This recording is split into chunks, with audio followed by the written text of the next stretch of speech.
తెలంగాణ కాంగ్రెస్ నేత కుమ్మం శివకుమార్ రెడ్డి బాధితురాలు హైదరాబాద్లోని ప్రజాప్రతినిధుల కోర్టుకు చేరుకుంది. న్యాయస్థానంలో కొత్త పిటిషన్ దాఖలు చేసింది. మీనాక్షి నటరాజన్తో పాటు 7గురిని ప్రతివాదులుగా చేరుస్తూ పిటిషన్ వేసింది.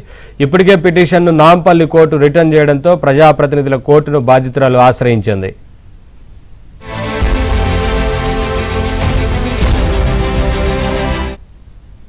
అప్డేట్స్ మా కరెస్పాండెంట్ శశి అందిస్తారు.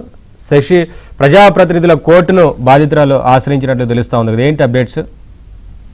కుమ్మం శివకుమార్ రెడ్డి బాధితురాలు ప్రజాప్రతినిధుల కోర్టును ఆశ్రయించారు. అంతకుముందు ఆమె నాంపల్లి కోర్టులో పిటిషన్ దాఖలు చేశారు. నారాయణపేట జిల్లాకు సంబంధించినటువంటి కాంగ్రెస్ నేత కుమ్మం శివకుమార్ రెడ్డి తనపై వేధింపులకు పాల్పడుతున్నారు, మరోవైపు చంపుతానంటూ బెదిరించినా కూడా ఆయనపై పార్టీకి కంప్లైంట్ చేసినప్పటికీ కూడా పార్టీ అధిష్టానం ఎటువంటి చర్యలు కూడా తీసుకోలేదు. సో ఆయనపైన చర్యలు తీసుకోవాలంటూ కూడా ఇదే అంశాన్ని కోరుతూ ఆమె నాంపల్లి కోర్టులో పిటిషన్ దాఖలు చేసింది. అయితే ఈ పిటిషన్ ను నాంపల్లి కోర్టు గతంలోనే విచారించింది, ఇరు వర్గాలకు సంబంధించినటువంటి వాదనలు కూడా విన్నది.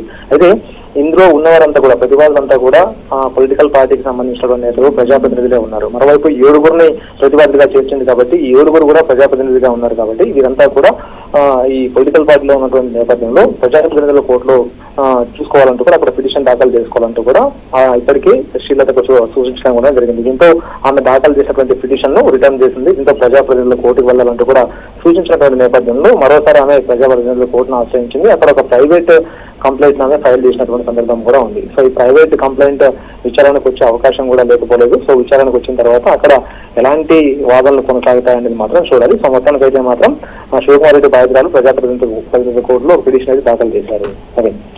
ఓకే శశి.